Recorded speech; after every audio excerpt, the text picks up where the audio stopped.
คือทางผู้ใหญ่เพิ่นเนาะเพิ่นฝากเงินมาพี่น้องเนาะฝากเงินมา3,500,000แต่ว่า500,000น่ะเพิ่นให้ค่าน้ำมันบ่แสนโดยแต่ว่าอีก3,000,000น่ะเป็น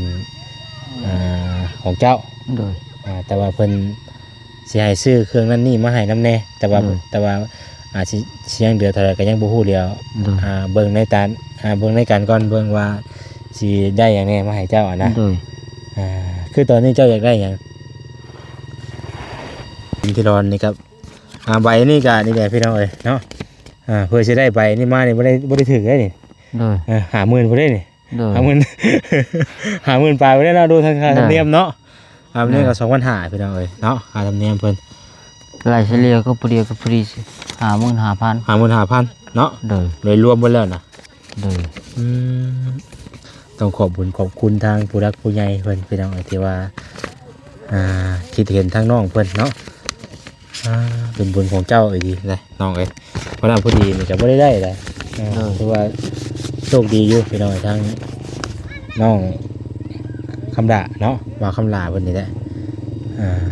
เป็นจังได๋เห็นหลายคู่หลายคนมาดีใจเลยดีใจบ่โดยเมื่อยอยู่บ่ก็บ่ได้เมื่อยโดยมีแต่ม่วนโดยบ่ได้เมื่อยมีแต่ม่วนเนาะโดยตะกี้เด้เงียบบ่ตะกี้แบบเงียบได้กี่อยู่ผู้เดียวเนาะบ่ปากบ่ตีไงอยู่ผู้เดียวมีผู้ปากผู้เว้าเนาะไปบางมากเห็นหมู่ก็ยังเล่นปุ๊บแล้วเอาเลยเล่นปุ๊บไปยังเด้อเนาะเฮาบ่มีอายหมู่บ่อายหมู่เฮ้ยคุยคนนี้ปุ๊บลี่เลยลี่ก่อนเลยเจอแนมกะเสียงรถผู้บ่ลึงเคยนี่พังเสียงรถนี่ก็ยังเล่นปุ๊บเลยแบบเป็นอะไรคือว่าเล่นปุ๊บเฮาบ่ลึงหมู่เนาะบ่ลึงได้อายเขาบ่อายเขาพ่อกันตอนคำแรงๆเนาะแมงกะเลห้องยันอยู่เคยไปติดไม้จ้ะบ่นี่ไปแต่กลางเว้นเลยสบายดีเด้อพี่น้องเด้อเนาะสบายดีเบิดทุกผู้ทุกคนพี่น้องเลยต้องใส่ไม้นะต้องกล่องลงอีกบัดแล้วช่วงแรงๆกับแมงกะเลกับเจ้าห้องยันเนาะโดยพากันมานั่งอยู่ข้างหน้าพี่น้องเพราะว่า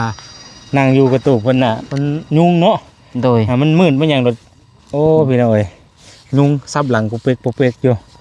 กลับออกไปแล้วรอบนึงกินนี่เนาะก็เลยกลับมาอีกกลับพอดีออกไปลงคลิปพี่น้องเนาะอยู่ข้างนอกนี่ก็มันอยู่ในกันยากเนาะโดยตอนนี้ก็หลายคนก็กลับไปแล้วพี่น้องเอ้ยเนาะโดยทางมาเวียงตัวชิดเบิดหลายคนที่ว่าเห็นบริเวณนี่แหละกลับไปแล้วเพิ่นก็กลับไปแล้วเนาะแท้ๆเฮาแล้วก็บ่าวซาดีเพิ่นก็กลับแล้วไอ้บ่บ่จิตบ่จิตว่าค่ำเพิ่นก็กลับไปแล้วพี่น้องยังเหลือแต่เฮาเนาะก็ดีใจน้องๆเพิ่นในไลน์มื้อนี้ก็ได้ได้ที่ทางใหม่เนาะเรื่องที่ดินที่ร้อนนี่ครับใบนี่ก็นี่แหละพี่น้องเอ้ยเนาะเพื่อสิได้ใบนี่มานี่บ่ได้ถึกได้นี่50,000บ่ได้นี่50,000 ปลายบ่ได้เนาะดูทางค่าธรรมเนียมเนาะ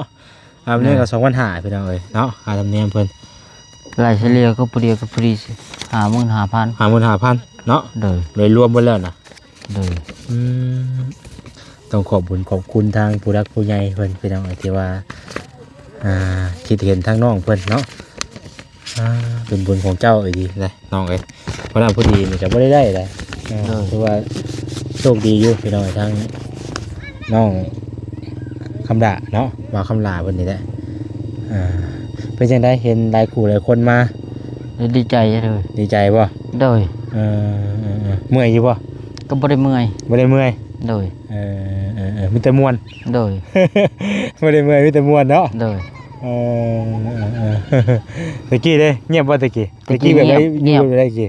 อยู่ผู้เดียวเนาะบ่ปากบ่ตีไงอยู่ผู้เดียวมีผู้ปากผู้เว้าเนาะไปบางมากเห็นหมู่ก็ยังเล่นปุ๊บแล้วเอาเลยเล่นปุ๊บไปยังเด้อเนาะเฮาบ่มีอายหมู่บ่อายหมู่เฮ้ยคุยคนนี้ปุ๊บลี่ก่อนเลยเจอแนมกะเสียงรถผู้บ่ลึงเคยนี่พังเสียงรถนี่ก็ยังเล่นปุ๊บเลยแบบเป็นอะไรคือว่าเล่นปุ๊บเฮาบ่ลึงหมู่เนาะบ่ลึงได้อายเขาถ้าหมู่เฮาลึงเฮาจังสิพังเสียงรถจังว่าน้ ผู้เขาบ่เคยดึงบ่เคยปากก็บ่กล้าเว้าได้เนาะ โดย แต่ก่อนว่าแต่กับลูกชายเนาะ ว่ากับลูกชายกับหมู่ลูกเคยคือเถียงแถวใกล้เดียวนี่ นั่นแหละเป็นเอาเลยเพราะว่าเฮาบ่ค่อยได้ออกไปแบบซุมเซลอยู่ในแบบบ่ได้ออกไปใช้ทางใดนะบ่ได้กันเนาะบ่ได้ออกไปเปิดหูเปิดตาบ่ได้ออกไปทางโลกภายนอกอยู่แต่ในมุมในอยู่แต่ในหลงในป่าเฮาก็มันเป็นเองมันเป็นเอาเลยเนาะพอเฮาพ่อคนแล้วก็อายบ่คือเฮาแบบคนอยู่ในเมืองอยู่ในแบบว่าสาธารณะแบบว่าแบบคืออยู่ทางนอกสินะแบบคือคนอยู่ทางนอกเนาะเพิ่นสิเห็นนั่นเห็นนี่เห็นหลายอย่างแนวเพิ่นก็บ่มีความอายเด้มันเห็นแต่ละมื้อเฮาเห็นแต่แบบนั้นเด้อันนี้เฮาอยู่ในแบบนี้เฮาไปเห็นมันก็จะเก่งในนึงสินะ ก็ถือว่าน้องเพิ่นมาได้ขนาดนี้ก็ถือว่าเก่งเติบแล้ว เริ่มนั่นแล้วบ่เดี๋ยวนี้ โดย ธรรมดาได้แล้วเนาะ โดย เรากล้องก็ยังก็เป็นยังไง ชีวิตเรื่องราวของทางเพิ่นก็เป็นตาสงสารทางน้องเพิ่นก็เป็นยังไงเนาะอยู่กับลูกแต่ก่อนถือว่าแต่กับลูกกันเนาะ โดยว่ากับลูกแล้วเทื่อไปฮอดหมู่จังว่ากับลูกไปจะเพื่อไปฮอดหมู่เนาะ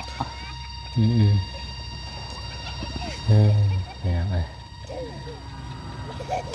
วันนั้นแล้วว่าแสนก็บ่มีหยังมื้อนี้ก็สิมาถามไทยเพิ่นจะได้หลังจากที่เฮาซื้อดินซื้อรอนเรียบร้อยแล้วนี่ก็พร้อมแล้วว่าเจ้า พร้อมเลย พร้อมสิออกไปอยู่แล้วเนาะ โดย พร้อมสิออกไปอยู่แล้วแต่ว่าเฮาก็สิได้ถามหลายๆคนก่อนเนาะทีมงานประชาชนก่อนว่าสิให้ยับย้ายไปมื้อใดนะโดยสิยับย้ายตอนใดเนาะเวลาใดโดยอยากจะวนกันอีกทีนึงต้องได้ไปเฮ็ดอยู่พุ่นอีกได้พี่น้องเอ้ยเนาะต้องได้ไปเฮ็ดหม่องพักหม่องเช่าอยู่พุ่นอีกบัดนี้หลังจากที่เฮาได้ดีทางใหม่แล้วนะโดยถือว่าโอเคแล้วบัดนี้มีดินมีรอนของตัวเองแหละอาจสิบ่ได้อันแบบไปคำใส่นอนหัดเนาะโดยมีที่พักพิงพักเช่าตัวเองแต่ก็โอเคแล้วบัดนี้ พี่น้องเอ้ยดีใจนะเพื่อนเนาะก็มีผู้ใหญ่แล้วเนาะว่าเดี๋ยวว่าจะแจ้งข่าวดีก่อนเนาะแต่ว่าก็ยังบ่ทันได้เอาเงินอะไรอย่างออกมาดอกพอดีว่าสิมาแจ้งข่าวก่อนเนาะอยู่ไสนะอยู่สวีเดนบ่คือออสเตรเลียนี่แหละพี่น้องใหญ่เดี๋ยวว่าฉันสิว่าเดี๋ยวว่าฉันสิบอกอีกทีนึงเพราะว่าอยู่ในเครื่องถ่ายคลิปเนาะไม่ใช่เจอเพิ่นอยู่ในเครื่องถ่ายคลิปแหละเดี๋ยวมื้อเอาเงินอะไรอย่างออกมาแล้วเดี๋ยวสิบอกเพิ่นพี่น้องเอ้ยพอดีทางผู้ใหญ่เพิ่นเนาะเพิ่นฝากเงินมาพี่น้องเนาะฝากเงินมา3 ล้าน5 แสนแต่ว่า5 แสนนะเพิ่นให้ค่าน้ำมันว่าแสนแต่ว่าอีก3 ล้านนะเป็นของเจ้าแต่ว่าเพิ่นสิให้ซื้อเครื่องนั้นนี่มาให้น้ำแน่แต่ว่าอาจสิเสียงเดือเท่าไหร่ก็ยังบ่ฮู้เดียวเบิ่งในก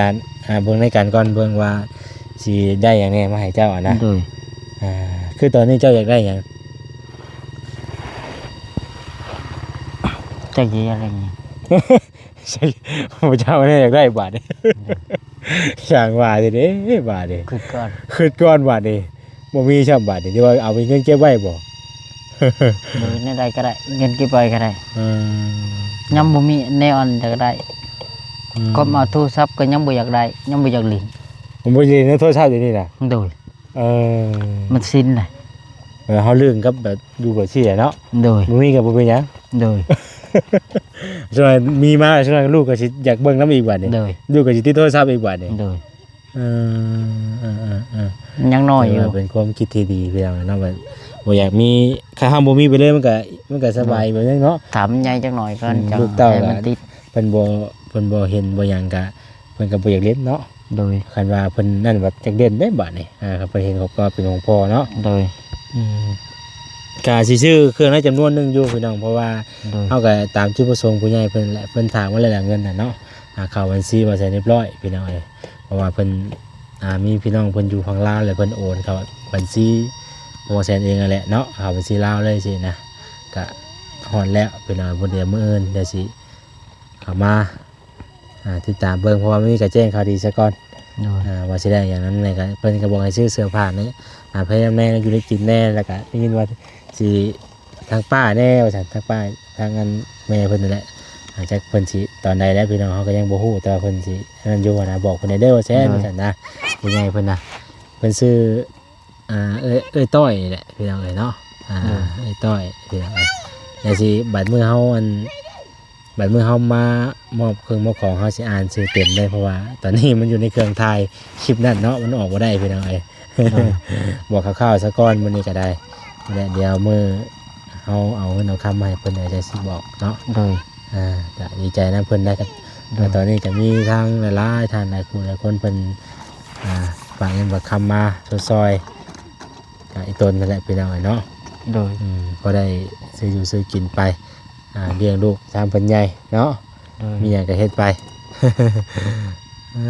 เพิ่นก็ดิ้นของเพิ่นเนาะว่าอะไรกับลูกกันเนาะ มียามเพิ่นบ่ให้กับยามแม่บ่ได้ใจจับฟวดที่รถมีหยัง หายบ่ โดย ปกติแลเล็กน้อยเนาะยามเพิ่นใจหาย ใจหายบ่ โดย เรื่องคำขึ้นแล้วพี่น้องเอ้ยยุ่งก็เริ่มมาโธ่เนาะเป็นจะได้ดีใจจะบ่ได้ยินข่าวดี โดยดีใจเนาะ พี่น้องเอ้ยบ่คือบ่ฝันเนาะว่าสิได้ที่ดินเนาะเนาะ โดย จาก มันคือจักสิปีใดแล้วถ้าลูกใหญ่พุ่นแหละ ก็มีความใฝ่ฝันไว้อยู่บ่ ไปผ่านไว้อยู่ มีความตั้งใจไว้อยู่ว่าสิหาเงินมันซื้ออยู่แม่นบ่ โดย เบื่อได้อหำบ่เบื่อจัก เฮ็ดเดือน บ่เบื่อบ่เฮ็ดนี่ โดย ตอนแรกก็มีความตั้งใจไว้อยู่ว่าสิหาเงินซื้ออยู่เนาะ โดย อันนี้ก็ได้ลูกมันยังบ่ใหญ่ป้าก็บ่ได้บัดนี้เนาะ โดย เอาต่อแต่ยังดีถ้าคือว่าเห็นพี่น้องเพิ่นโทรมาติดต่อมาบ่ โดยลุงกับอ้ายของเมีย ก็ดีแล้วเนาะ โดยติดต่อมา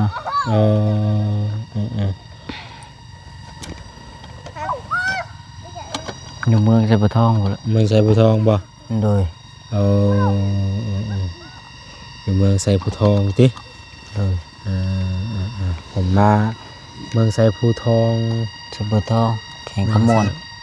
เอาอยู่พุ่นทางพุ่นบ่ โดย เอาอยู่ทางพุ่นไปทางพุ่น โดยคุณต้องบุรพา ไปทางพุ่นเนาะ โดย มันยากอะไรเลยพี่น้อยเนาะ มีแต่มื้อใดไปอยู่พุ่นกะมีหยังเฮ็ดก็เฮ็ดแล้วบัดนี่เนาะ โดย บัดเฮาไปอยู่กะเฮ็ดพวกเฮ็ดสวนมีหยังเฮ็ดก็เฮ็ดลูกมันปลูกหันปลูกนี่ได้พอได้ โดย มีแนวขายหยังอยู่พี่ มีมันไก่ตลาด ข ขายเนี่ยมีแตะเกียบกินเลย ให้ปลูกไว้กินเนาะ โดย ปลูกไว้อยู่ไว้กินพี่น้องเอ้ย ดูไปกันพากันดูดิว่า6 โมงก็ได้นี่นั่งคุยกันไปกันมา6 โมงเลย6 โมงเช้าไปแล้ว 6 โมง 6 โมง 6 โมงใช้ประมาณ6 โมง 30ปลายเลยสิฮอด7 โมงเลยได้พี่น้อยถือว่าไวเนาะ โดย มวยมาไวนะก็นะย่ำนี่เนี่ยมันคำช้าแต่ว่าแบบพอมันมืดปุ๊บกับมืดเลยเสียนะกินข้าวได้นะบ่มื้อนี้ กินแล้ว ได้อะไรกิน ก้อยชิ้นเหลือ บ่เวียงเพิ่นเอาน้ำมาให้บ่ ซื้อซีดมาให้บ่ ซื้อซีดมาเพื่อสร้างมาเลยพอดีมันสร้างค่างาน สร้างกินวันนี้ซื้อมาเพื่อสร้างวันนี้ที่มากินแทนบัดนี่ โดย มือได้เฮ็ดเวียกให้เพิ่นจักอันนี้ โดย มือจะมาได้เฮ็ดเวียกใส่เพิ่นจักบ่ได้กินซีดเพิ่นน่ะ เอาเขาสร้างค่าจะเป็นเนาะบนเขาบ่เวียงซื้อใหม่เด้ มื้อสร้างว่าสิมาเข้าผาเนาะ เพิ่นเลยเวียกพุ่นแล้ว มาเอิ้นพี่น้องเอ้ยเนาะแห่งว่าแห่งคำลงมาเลยพี่น้องมันก็เลยห้องยันนะบาดนี้เนาะเอา เอาเฮาก็นั่งลมกันยาวเลยพี่น้องเอ้ยไปหาย่างก่อนเลาะนึงเอานึงไปน้องเจ้านอนอยู่ไสนี่ นอนอยู่นี่เลย ฮะ นอนตูบ บ่ได้ย่านบ่ บ่ เออ บ่ได้ย่านอยู่แล้ว บ่ได้ย่านอยู่แล้วติ เลย ว้าชิ้นเด้อเนาะ เลย นอนกับป่ากับดงนี่ เลยชิ้นน่ะ พื้นไฟมีอยู่บ่ล่ะ มีไฟตัวบาบอสเอามาให้เลยไปใส่กระติด ไฟตัววัดเอามาให้บ่ เลย ลูกก็นอนอยู่หันกลางมุ้งอยู่บ่ เลยกลางคืนนี่ไปกลาง คือใช้อันว่าหน้ามันเพิ่นดำน่ะ อยู่ลุมบุ ลายเตบ่ กูปลายนะเท่าไหร่ดำ7-8ให้ แต่นี่มันบ่ได้ดำบ่ได้หน้าเพิ่นบ่ได้ แม่นเพิ่นยังไปถ่ายขึ้นมาฮอด โอ้แบบว่าเฮาเลาะไถขึ้นมาเรื่อย โดย ๆมันก็ แต่ค่านี่ ใช่เนาะหน้าบ่มีเนาะแถวนี้เนาะ โดยตัวนี้ต่างหาก แถวนั้นห้วยบ่แถวเฮาแนมไปเห็น ตัวผู้หวยบ่ ห้วยบ่ ไปป่าบ่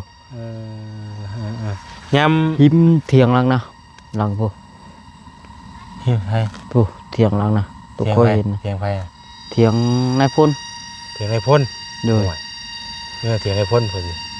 ชื่อแล้วในนั้น ลูกชาย เถียงไผตัว อันผู้มาจุดบุญบันทึกนี่เด้ โอ้แม่นบ่นะ ละปะแหละ เป็นป้ากันแล้ว ปะกันแล้วไปเอาเมียใหม่ เราบ่ได้อยู่หันเดี๋ยวนี้ โดย เป็นของไผเกาะจังหวัดหน้าแล้วบ่ นา เถียงหน้าแล้วบ่ โดยแล้วกลับไปเอาเมียอยู่พุ่นบ่อยู่ทางเหนือพุ่น แล้วมันก็ค่ำมืดแหละมีแต่ว่าทางบ่เฮาก็สิพากันกลับนั่นแหละพี่น้องค่ำแล้วก็สิกลับมื้อหน้ามื้อในมื้ออื่นพุ่นแหละสิเข้ามาใหม่ โดย มื้อนี้ก็มาแจ้งข่าวดีเรื่องที่ว่าบ่แซนเว้ากินนี่แหละ โด เนาะ ยโดย ทางผู้รักผู้ใหญ่เพิ่นก็คิดเห็นพี่น้องเอ้ยอาจจะว่าเรื่องยับเรื่องใหญ่ก็ผู้ใดมากันหลายๆคนเฮาก็ซอยกันไปเนาะ โดย เสียที่แต่ว่ารถน่ะไปพอดพุ่นบ่ได้บาดนี้แต่ว่า มาฮอดนี่ เจ้าว่าไปทางน่ะทางน่ะ โดย โอ้คักอีหลีบาดนี้ใครแน่บาดนี้เนาะ โดย งานไม้งานตอกก็สิบ่อันโคตรรถบนได เป็นอันเติร์ดบาดนี้ว่าเฮ็ดแล้วว่าทางว่าคำลาเพิ่นเฮ็ดแล้ว โอ้ย นี่ก็ใช่บอกก็สิทางไปอยู่เถือคำรถไปได้คำหัว เครื่องบางอย่างสิเนาะ โดย เฮาก็ทางเพราะที่ไทยจริงแล้วทางมันก็กว้างอยู่แต่ว่ามันมีงานไม้เล่ออกมาเด้ ที่ มี ว่า งานไม้ จัด เล่ เขาทางใหม่อยู่ มันมีงานไม้เล่ออกมาพี่น้อง โดย เอ้ยไปพุ่นแล้วว่าสิดิไอ้บ่ได้ไปคำไว้เนาะบัดคำกันเนาะ โดย มันก็เลยห้องเย็นๆเลยพี่น้อง โดย ฮะเป็นอะไรแม่กดในหมุดเด้อ้าวกดกระบุหุ่งบาทนี่เป็นข้านแล้วไปจัก มาคาดต้องคาดกดบุฟเฟ่ต์บ่ได้ ข้านหุ่งแล้วไปจัก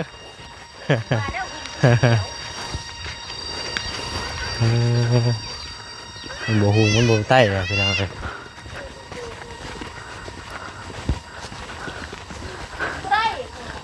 หุ่งบ่ให้ลองมึงโย มันไผบ่เข้าบ่ mà quá một bức nhanh được gì mới mà cha ta không quay tại vì chị ta đi ốc buồn nó ngay ทางแม่เพิ่นสบายดีแม่เป็นยังนั่น mà เขียวหมาก แม่น leo vậy เขียวหมากเขียวหมากเป็นยังไง mà bưng là mẹ chứ một Hả? cái ใส่ ngả cái thứ gì มันบ่หุงบ่บ่ติดบ่ chẳng leo nó buồn เออ là เบิ่งดูมันเป็นได้เนาะให้บ่เข้าจัก không ấy luôn rồi ไผบ่เข้า มาบนนั่นแดงอยู่ แดงมันดอกเขียวมันไปเต้นน้ำพอบ่ เบิ่งไปเด้อคือบ่เคยเห็นอันนี้พี่น้องเนาะ เต้น dạy เนาะ về nhanh đi bồ nhà nó là บ่ là phải tăng mà bao bao giờ vì cho gái luôn nè ไม่ดีเด้ mưa มันดับดอกแดงมันบนนั่นดอกแดงมันหุ่ง มอดนี่ปืด ừ ออโต้นี่ก็ một cái nha ถ้าไผบ่เข้าจักบ่แม่ เขา tháo luôn Hỏi thì nhiều quá. để chị hôn hôn lúc mà mệt bài แดงอยู่คอยเบิ่งกิน bước nhanh nhanh dán học học bù hung แต่ว่ามันยังบ่ทันได้ใต้บนน่ะ ปกติมันก็มีแมปได้แต่เก่าเนาะ mệt mệt thôi nhà bé là vấp én luôn rồi เอาเนาะ เพราะว่าหัวใจมันสิวายเลย ไฟมันเบิดบ่จักดอก บ่ เบิดก็ตัวนั้นเลย มันยุ่งยุ่งชื่อยุ่งแบบ เอ้ยพอเดียวมานะ ปกติมันก็จะแมบอยู่เด้ แม่บ่ได้มักบาเกี่ยวจะม้อย ไปเบิ่งของเฮาก่อน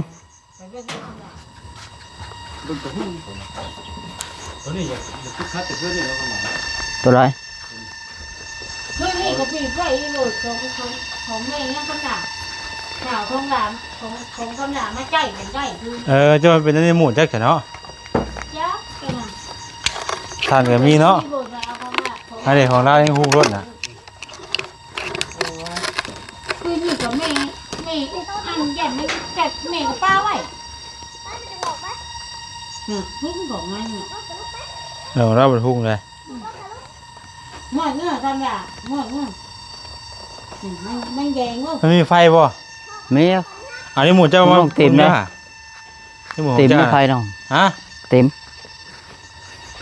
อันนี้ก็เจ๊มฉากคือไก่มันเจ๊มแม่ก็ว่าเจ๊มบน ไฟมันเต็มหลายเพิ่นบ่ไฟมันเต็มแห้งเพิ่นบ่ใช่ บ่ ไปมัดไว้ เนี่ยมันมีบนช็อตเนี่ยเป็น อย่าไฟมันอย่าไฟมันเต็มแห้งเนาะคนบ่คือว่าบางทีอันนี้หมูอันก็อันเดียวกันมันก็เปิดได้คือกัน ได้ นี่ดูต้นละเปิดคือ ที่บอกจะง่ายเปิดคือนี่เทปกันใหม่ไม่ให้หมดแข็งนัก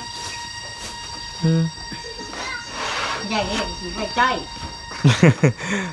ขึ้นมาตะดามหน้าบ่พ่อ ยังไม่อาบน้ ยังบ่ได้อาบน้ำยังบ่ได้หยังเลยเนาะ ยายไงยายมันยังได้มันหัน เมื่อไหร่บ่ แม่ โอ้ ำนักขีดแดงที่อยู่นี่ ที่แดงย่าทำมันเป็นไงวะตาตาเรียนบึ้ง บางทีมันเปลี่ยนได้เนาะเพราะว่าเฮาซื้อมากำลังเลย เฮากันยังไปใจ เฮายังบ่ คือนี่ก็บอกจะดูอ่ะ ก็เกิน3บุกวิท3มื้อไปแล้วเปลี่ยนบ่ได้ บ่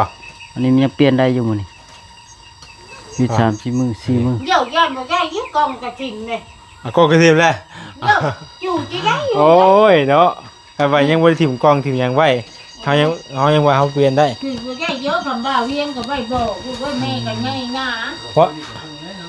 คือนี่กับลูกแง่ มันก็เฮาเอามาใช้งานมันก็ได้อยู่เนาะ แต่แบบนี้แต่ที่เก็บไว้แบบนี้ ที่ยากบ่อยากซื้อเอาแต่อันนี้มันใหม่นี่ ชาวง่ายว่า มันแบบมีคู่กันมาได้หน่อย มันมีคู่กันมาว่ะ มี ขอ คู่ ชื่อมันแบบมีคู่กันมา นี่กันมา บ่ได้แล้วมืดได้บ่ได้นี่เนาะ มืดช่างยังมืดเลย ไปชายเดียวลูกนั่นก่อนเด้อสิกลับก่อนเด้อแม่คือคำไว้แท้นี่มาฮอดคือนี่คำเลยเนาะ โอ้คำด่าเลยนี่แต่ว่า ออกไปลงคลิปพี่น้องเนาะลงคลิปเพื่อจะได้โดจนค่ำ ทางปลอดภัยอยู่ ตั้ง โดย เคยมาเด้อ โดยไม่อ่ะเนาะ มัน เนาะ ไผใหม่น่าย่านไผมันน้ำ เอา ช็อต ไม่ให้ว่าอยู่ห่า บอกว่าแล้วคำด่าไว้เด้อ โน้ใหม่แล้วใหม่ หน้าในคอยกไปถือ ใหม่ไฟใหม่เนาะใหม่เลย ให้ใหม่วะโอ้ยใหม่ก็ว่าแล้วกินตกใจว่าบ่เว้นนี่แล้วมันว่าเห็นอยู่นี่ ไม่มันแบบว่าไพ่ใหม่ เอาสิไปถ่ายเด้อเจ้าเด้อมาแล้ว